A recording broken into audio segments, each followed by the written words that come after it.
नमस्कार दोस्तों, स्वागत है आपका नर्सिंग कैरियर क्लब में। आज हम आपके लिए लेकर आए हैं पीआरए का यूनिट 16 जिसका नाम है बुनियादी कंप्यूटर ज्ञान।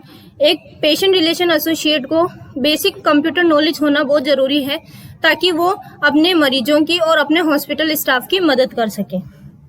देखते हैं हमारी कार्यसूची। फर्स्ट, कंप्यूटर का परिचय जो हम स्लाइड नंबर 7 पर देखेंगे। सेकंड, कंप्यूटर के जनक जो हम स्लाइड नंबर 8 पर देखेंगे। थर्ड, कंप्यूटर की फुल फॉर्म जो हम स्लाइड नंबर 9 पर देखेंगे। फोर्थ, कंप्यूटर की कार्य प्रणाली जो हम स्लाइड नंबर 10 पर देखेंगे। फिफ्थ, आउटपुट डिवाइस जो हम स्लाइड नंबर 11 पर देखेंगे।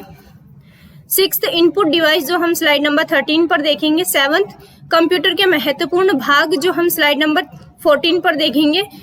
एट्थ, कंप्यूटर मेमोरी जो हम स्लाइड नंबर 15 पर देखेंगे। 9, कंप्यूटर मेमोरी के प्रकार जो हम स्लाइड नंबर 16 पर देखेंगे। 10th, कंप्यूटर के लाभ और महत्व जो हम स्लाइड नंबर 18 से 19 पर देखेंगे। 11, कंप्यूटर के नुकसान जो हम स्लाइड नंबर 20 से 21 पर देखेंगे। 12, ऑपरेटिंग सिस्टम जो हम स्लाइड नंबर 22 पर देखेंगे। 13, ऑपरेटिंग सिस्टम के कार्य जो हम स्लाइड नंबर 23 पर देखेंगे। 14, माइक्रोसॉफ्ट विंडोज जो हम स्लाइड नंबर 24 से 26 पर देखेंगे। 15, हार्डवेयर जो हम स्लाइड नंबर 27 से 28 पर देखेंगे। 16, सॉफ्टवेयर जो हम स्लाइड नंबर 29 से 30 पर देखेंगे। 17, अस्पताल में इस्तेमाल किए जाने वाला सॉफ्टवेयर जो हम स्लाइड नंबर 31 पर देखेंगे। 18, अस्पताल प्रबंधन सॉफ्टवेयर जो हम स्लाइड नंबर 32 से 33 पर देखेंगे।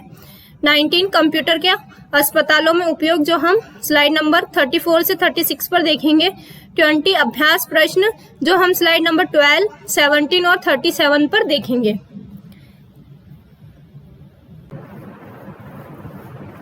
कंप्यूटर का परिचय। इंट्रोडक्शन ऑफ कंप्यूटर, जो हमारा कंप्यूटर है उसका इंट्रोडक्शन हम पढ़ेंगे। इसके अंदर हम पढ़ेंगे कंप्यूटर शब्द अंग्रेजी के कंप्यूटर शब्द से बना है जिसका अर्थ है गणना करना। इसीलिए इसे गणक या संगणक या अभिलंक यंत्र भी कहा जाता है और इसका आविष्कार कैलकुलेशन करने के लिए हुआ था। सीधी भाषा में कंप्यूटर कैलकुलेशन करने वाली मशीन थी। जैसे आपका कैलकुलेटर, कंप्यूटर एक एडवांस इलेक्ट्रॉनिक उपकरण है जो यूजर से इनपुट के तौर पर कच्चा डेटा लेता है और इसे कुछ नियमों के अनुसार, जिसे कि हम प्रोग्राम कहते हैं, प्रोसेस करता है और परिणाम जो हमें आउटपुट में देता है। 1940 में पहला पूर्णतः इलेक्ट्रॉनिक कंप्यूटर आया था जो बड़ी बड़ी मशीन की तरह होता था। हालांकि आज के कंप्यूटर ने न केवल उनसे कई गुना तेजी से बल्कि उसका अपडेट भी लिया है। आपके डेस्क पर आपकी हथेली और तो और आपकी जेब में समा सकता है। मतलब हिस्ट्री में, पास्ट में हमारे जो कंप्यूटर्स होते थे वो बहुत बड़ी बड़ी मशीनरी होती थी। अब कंप्यूटर जैसे ही अपडेट हुआ है वो ना कि हमारे डेस्क पर, हथेली पर और हमारी जेब में भी आ सकता है। कंप्यूटर हार्डवेयर और सॉफ्टवेयर का तालमेल के माध्यम से काम करता है। जो हमारा कंप्यूटर होता है वो हार्डवेयर और सॉफ्टवेयर के तालमेल से काम करता है। देखते हैं कंप्यूटर के जनक कौन थे। कंप्यूटर के जनक, कंप्यूटर का जनक चार्ल्स बेबेज को कहा जाता है। चार्ल्स बेबेज का जन्म लंदन में हुआ था। वहाँ की आधिकारिक भाषा अंग्रेजी है, तो अंग्रेजी से ही कोई शब्द क्यों नहीं लिया गया? इसकी वजह यह है कि जो अंग्रेजी भाषा है उसके तकनीकी शब्द खास तौर पर प्राचीन ग्रीक भाषा और लैटिन भाषा पर आधारित है। जिस तरीके से हमारी हिंदी भाषा उर्दू और फारसी से मिलकर बनी है, उसी तरीके से जो इंग्लिश है वो ग्रीक और लैटिन भाषा से मिलकर बनी है। इसीलिए कंप्यूटर शब्द के लिए, यानी एक ऐसी मशीन जो गणना करती हो, उसके लिए लैटिन भाषा के शब्द कंप्यूट से लिया गया है। कंप्यूटर की फुल फॉर्म देखते हैं। C मतलब कॉमन, O मतलब ओरिएंटेड, M मतलब मशीन, P मतलब पर्टिकुलरली, U मतलब United and used under, T मतलब टेक्निकल एंड E मतलब एजुकेशन, R मतलब रिसर्च। जो कंप्यूटर का फुल फॉर्म है common, oriented, machine, particularly, United and used under, technical and education और रिसर्च। ये हमारी कंप्यूटर की फुल फॉर्म होती है।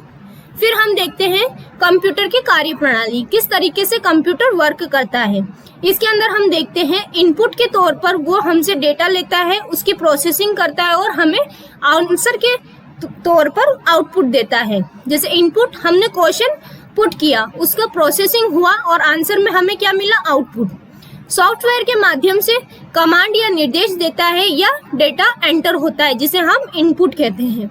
यह इस प्रक्रिया का दूसरा भाग है प्रोसेसिंग। मतलब क्या होता है कि जो प्रोसेसिंग है वो कार्यप्रणाली के दूसरा भाग है। आपके द्वारा दी गई कमांड या डाटा को प्रोसेस द्वारा सॉफ्टवेयर में उपलब्ध जानकारी और निर्देशों के अनुसार प्रोसेस कराया जाता है।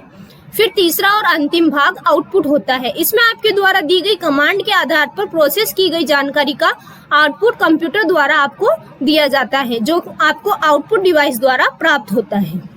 हम इनपुट जो हम सॉफ्टवेयर के माध्यम से डाटा एंटर करेंगे, फिर उसकी सेकंड स्टेप में प्रोसेसिंग होगी, जो हमने निर्देश दिए हैं उसके अनुसार प्रोसेस होगा।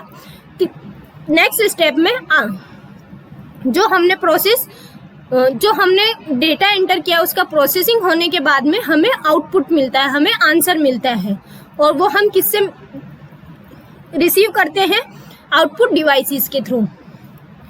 नेक्स्ट देखते हैं आउटपुट डिवाइसेस क्या होती है। आपके आउटपुट डिवाइसेस वो हम पढ़ेंगे। आउटपुट डिवाइस आपके द्वारा दी गई कमांड के आधार पर प्रोसेस की गई जानकारी का आउटपुट कंप्यूटर द्वारा आपको दिया जाता है, जो आपको आउटपुट डिवाइस या आउटपुट यूनिट द्वारा प्राप्त होता है। आउटपुट डिवाइस हार्डवेयर होता है।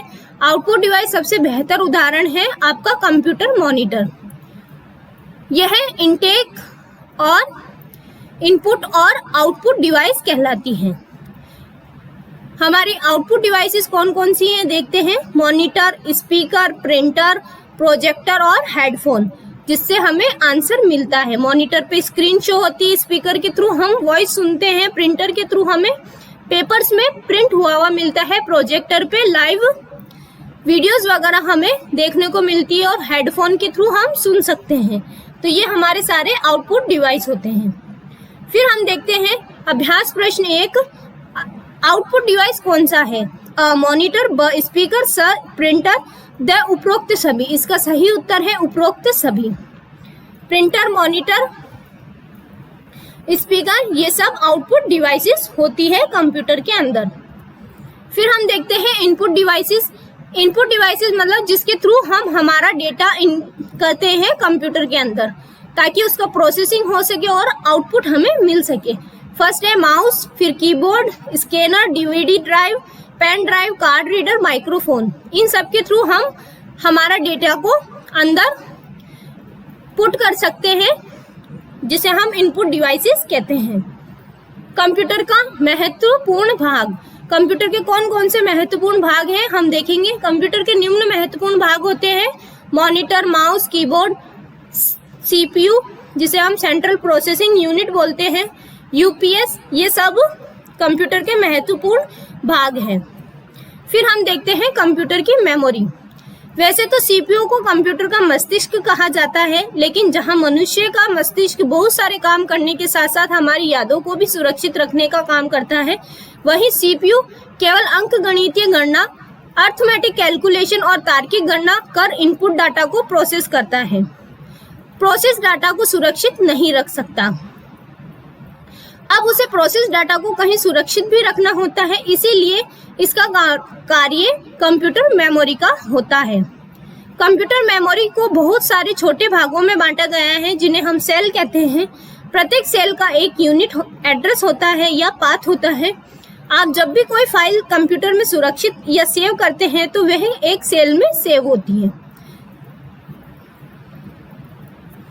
कंप्यूटर मेमोरी के प्रकार। कितने टाइप्स की कंप्यूटर मेमोरी होती है हम पढ़ेंगे। परिवर्तनशील और अपरिवर्तनशील। परिवर्तनशील को वॉलेटाइल भी बोलते हैं और अपरिवर्तनशील को नॉन वॉलेटाइल। इसे प्राथमिक मेमोरी के नाम से भी जाना जाता है। जो परिवर्तनशील मेमोरी होती है उसे हम प्राइमरी मेमोरी भी कहते हैं।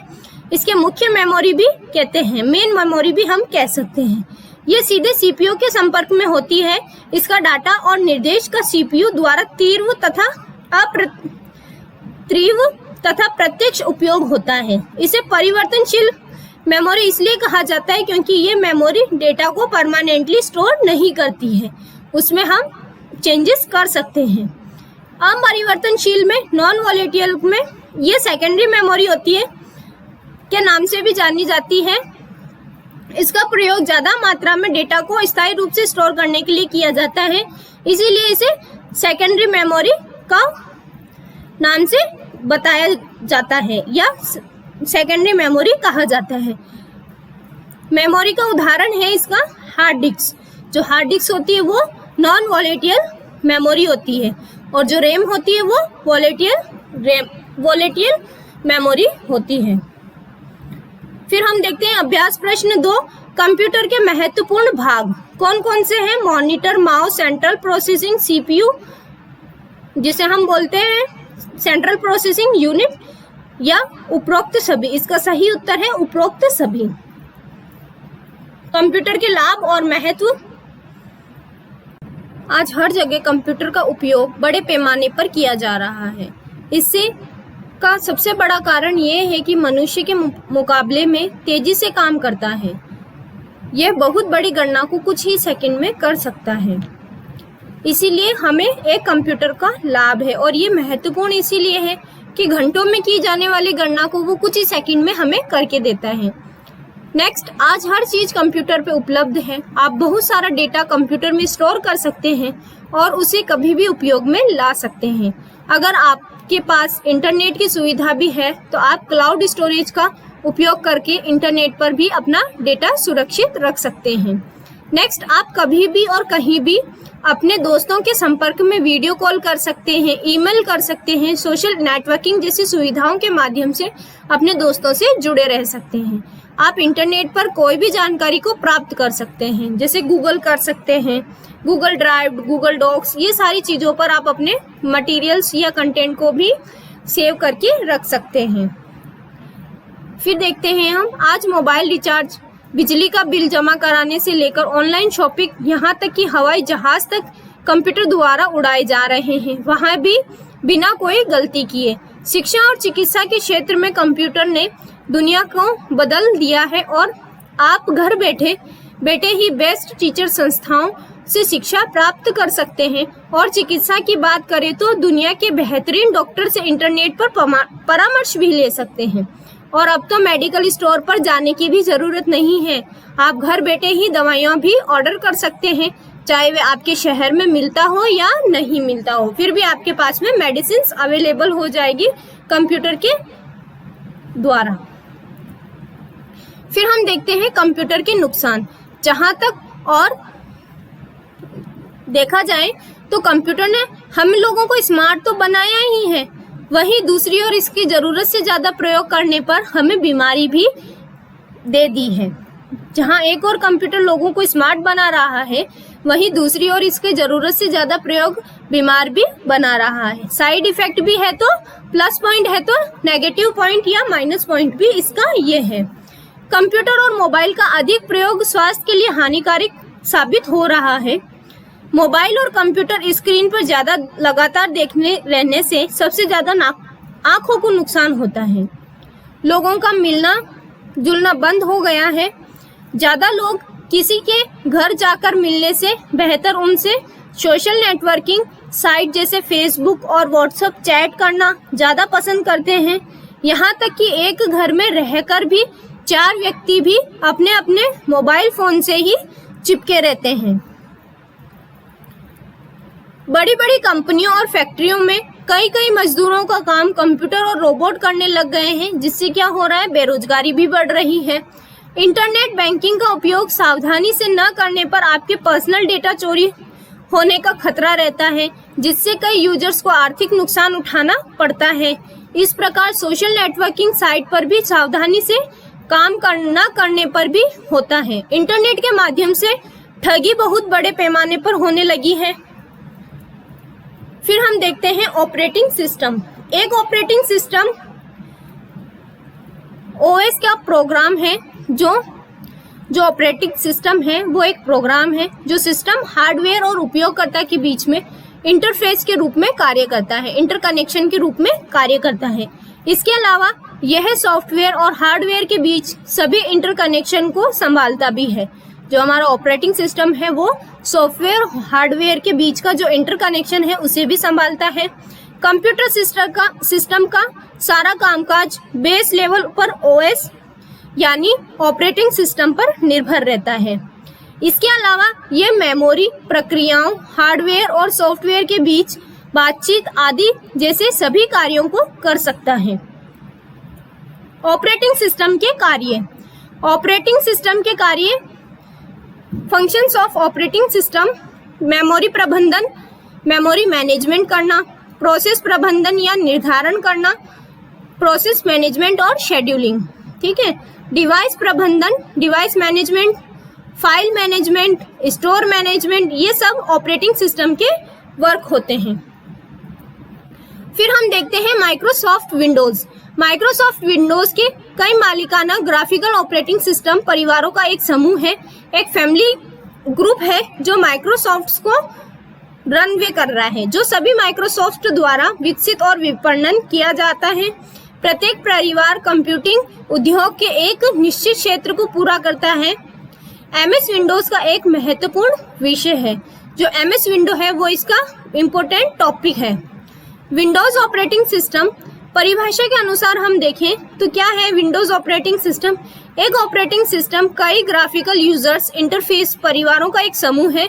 जो ग्राफिकल यूजर इंटरफेसेस हैं उनका फैमिली ग्रुप है, जो सभी माइक्रोसॉफ्ट द्वारा विकसित, बेचे और विपणन किए जाते हैं। मतलब जो माइक्रोसॉफ्ट है उनको बनाया जाता है और उन्हें सेल और बाय किया जाता है। माइक्रोसॉफ्ट ऑपरेटिंग सिस्टम का नवीनतम संस्करण जो है दुनिया भर में व्यापक रूप से उपयोग किया जाता है। मोस्टली यूजेस ऑफ जो माइक्रोसॉफ्ट ऑपरेटिंग सिस्टम है वो है विंडोज 10। विंडोज 10 को मोस्टली सभी जगह पर यूज किया जाता है। फिर हम देखते हैं विंडोज 8। इसे 26 अक्टूबर 2012 में जारी किया गया था। स्पर्श आधारित ये अनुकूल है लैपटॉप, मोबाइल फोन, टैबलेट आदि जैसे नए उपकरणों में स्थापित है। जो विंडोज 8 है वो लैपटॉप, मोबाइल फोन और टैबलेट के अंदर प्रेजेंट होता है। क्लाउड सेवाओं के साथ बढ़ा हुआ एकीकरण इसके अंदर इसका ये एक फीचर अपन को मिलेगा। सॉफ्टवेयर वितरण के लिए विंडोज स्टोर सेव होता है। यस, विंडोज स्टोर सेवा इसके अंदर हमें देखने को मिलती है। टास्क मैनेजर को नया रूप में दिया गया था। नई सुरक्षा सुविधा पेश की गई थी। ऑनलाइन आवेदन सीधे डाउनलोड किए जा सकते हैं। जो विंडोज 8 के थ्रू हम क्या क्या कर सकते हैं वो हमने बताया है। फिर हम देखते हैं विंडोज 10। विंडोज 10 ये 29 जुलाई 2015 को जारी किया गया था। जो विंडोज 8 था वो 2012 में और जो विंडोज 10 है वो 2015 में स्टार्ट किया गया था। पहले विंडोज 8 के साथ पेश की गई यूजर इंटरफेस की कमियों को दूर करता है। जो विंडोज 8 के अंदर जो भी लैकिंग है उसे विंडोज 10 फुलफिल करता है। एक वर्चुअल डेस्कटॉप सिस्टम है ये। इसमें फुल स्क्रीन मोड के बजाय डेस्कटॉप पर भी विंडोज के भीतर विंडोज स्टोर ऐप्स चलाने की क्षमता होती है। नई आइकन शामिल है इसके अंदर। भंडारण स्टोरेज की कमियों को कम करने के लिए विंडोज 10 स्वचालित रूप से फाइल आकार को संपीड़ित करता है। फिर हम पढ़ेंगे हार्डवेयर। हार्डवेयर शब्द यांत्रिक उपकरण को संदर्भित करता है जो कंप्यूटर बनाता है। कंप्यूटर हार्डवेयर में आपस में जुड़े इलेक्ट्रॉनिक उपकरण होते हैं जिनका उपयोग हम कंप्यूटर का संचालन, इनपुट और आउटपुट को नियंत्रण करने के लिए कर सकते हैं। हार्डवेयर का उदाहरण है CPU, keyboard, mouse, hard disk आदि। हार्डवेयर के घटक कंप्यूटर हार्डवेयर के एक साथ काम करने वाले कई घटकों का एक संग्रह है। कुछ भाग आवश्यक हैं और अन्य अतिरिक्त लाभ है। कंप्यूटर हार्डवेयर सबसे इम्पोर्टेंट जो हार्डवेयर है वो सीपीयू है, सेंट्रल प्रोसेसिंग यूनिट, और पेरिफेरल से बना होता है जैसे कि इसे दिखाया गया है नेक्स्ट इमेज में।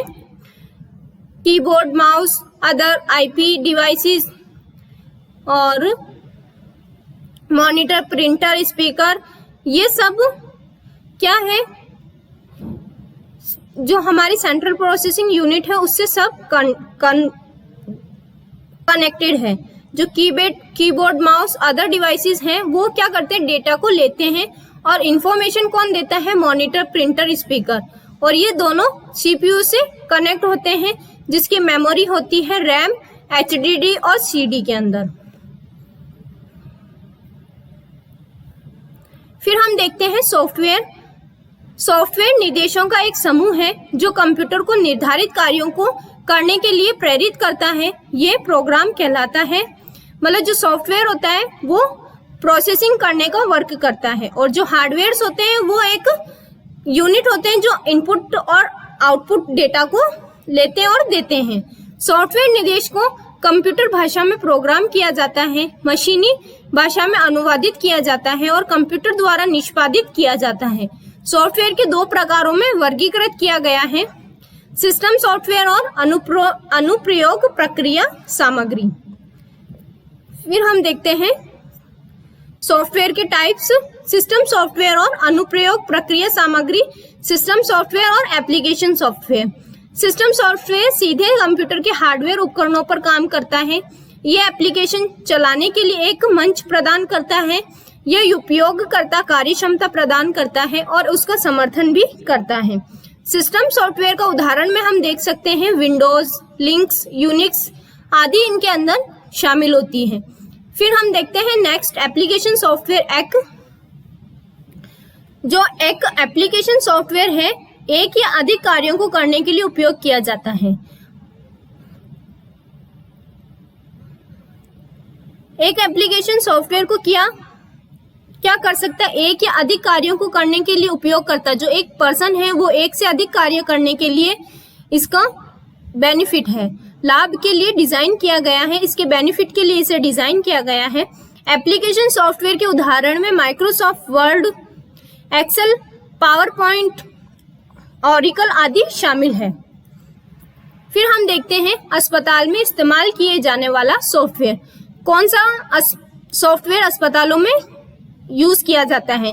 अस्पताल में आमतौर पर इस्तेमाल किए जाने वाला सॉफ्टवेयर और हार्डवेयर हेल्थ केयर संगठन अब डेटा और एनालिटिक्स तक अधिक पहुंच का आनंद ले रहा है, जो उनसे बेहतर निर्णय लेने में मदद करता है। जो हमारा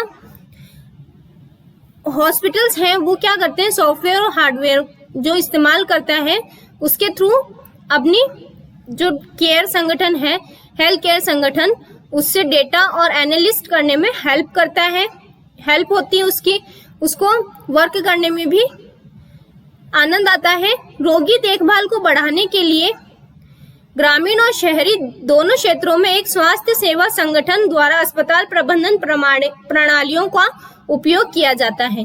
सभी हॉस्पिटल्स के अंदर जो स्वास्थ्य सेवा संगठन है वो सॉफ्टवेयर का इस्तेमाल करते हैं ताकि जो पेशेंट का ट्रीटमेंट है वो इजीली हो सके, उसे कोई प्रॉब्लम नहीं हो।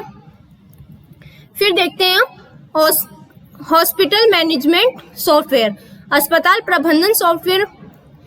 दक्षता और शुद्धता के लिए सर्वश्रेष्ठ अस्पताल प्रबंधन सॉफ्टवेयर की जो सूची है वो हम पढ़ेंगे। First MediExcel EMR, Arogya E hospital, MediSafe software, HIMS, Hospilog, Logix, Insta HMS, intelligent medical software, E-विजिट, मेडिस्टार HIS। ये सारे सॉफ्टवेयर्स हम हॉस्पिटल्स में यूज करते हैं या सभी हॉस्पिटल्स में यूज होते हैं। Medisteer, My Napier, Promed, CareSoft HIS, Uniwide HIMS, Mac Doc HMS, Win App hospital management system, next gen HMS। ये सभी सॉफ्टवेयर हॉस्पिटल्स में यूज किए जाते हैं। फिर हम देखते हैं कंप्यूटरों का अस्पतालों में उपयोग। चिकित्सा सूचना विज्ञान एक तेजी से बढ़ता हुआ अनुशासन है। यह कंप्यूटर और सूचना नेटवर्क की सहायता से रोगी देखभाल, जैव चिकित्सा अनुसंधान और शिक्षा के समर्थन में सूचनाओं को व्यवस्थित और प्रबंधित करने का प्रयास करता है। एक कंप्यूटरीकृत अस्पताल सूचना प्रणाली डेटा के संचरण और भंडारण में लगातार मानक स्थापित कर सकती है और सभी लेन देन के लिए लगातार निगरानी कर सकती है। ये मूल्यवान रोगी देखभाल जानकारी तक आसान पहुंच प्रदान कर सकती है। जो हम हॉस्पिटल में कंप्यूटर का यूज करते हैं उससे हम क्या कर सकते हैं, जो भी हम लेन देन कर रहे हैं उसका हमारे पास में एक पूरा डेटा सेव होता है। कौन से मरीज को कौन से डॉक्टर को दिखाना है उसका सारा डेटा सेव करते हैं, CR नंबर, ये सभी, ताकि जो मरीज है उसको आसानी से ट्रीटमेंट दे सके। चिकित्सा कंप्यूटर के माध्यम से अपने रोगी को सभी जानकारी तक सीधे पहुंच सकते हैं। एक अस्पताल सूचना प्रणाली में आमतौर पर पंजीकरण, प्रवेश, स्थानांतरण, discharge, billing, medical record, index, ward operation theatre, scheduling, store, inventory, pharmacy, diet, CSSD, biomedical, maintenance, payroll, accountant आदि जैसे क्षेत्र शामिल होते हैं। इसके अंदर हम सभी ऑल राउंड सारी चीजों को इंक्लूड कर हम कंप्यूटर पे सेव कर सकते हैं। अस्पतालों में आज तक कई सॉफ्टवेयर विक्रेताओं ने अस्पतालों के प्रबंधन से संबंधित अस्पताल प्रणाली विकसित की है, जिसमें आमतौर पर अस्पताल प्रशासक तैयार पैकेज खरीदता या खरीदना पसंद करते हैं और अपनी आवश्यकताओं के अनुरूप इसे अनुकूलित करते हैं। फर्स्ट है बायोमेडिकल कंप्यूटर पैकेज, जिसे हम BMD भी बोलते हैं। यह विकसित किया गया है। पहला पैकेज था और उन्नत सांख्यिकी कार्यक्रमों का एक मानक सेट प्रदान करता है। जो बायोमेडिकल कंप्यूटर पैकेज है वो क्या करता है, एक विकसित और पहला पैकेज था जो क्या करता है, उन्नत सांख्यिकी कार्यक्रमों का मानक सेट प्रदान करके हमें देता है। फिर है सामाजिक विज्ञान के लिए सांख्यिकी पैकेज SPSS। इसका उपयोग चिकित्सा समस्याओं को विस्तृत श्रृंखलाओं के लिए किया गया था। SPSS में कई सांख्यिकी विकल्प उपलब्ध हैं जो साधारण आंकड़ों से लेकर बहुभिन्नी रूपी विश्लेषण तक भिन्न है। मतलब सारे आंकलन ये जल्दी से कर सकता है। जैन स्टेट ये एक शक्तिशाली पैकेज है जिसमें विचरण के विश्लेषण पर विशेष जोर दिया गया है। फिर देखते हैं हम अभ्यास प्रश्न 3। सॉफ्टवेयर के कितने प्रकारों में वर्गीकृत किया गया है? 4, 3, 5, 2। सही उत्तर है 2। सॉफ्टवेयर को 2 भागों में बांटा गया है। Thank you. आपको हमारा वीडियो पसंद आया होगा। Please like, share and subscribe करें।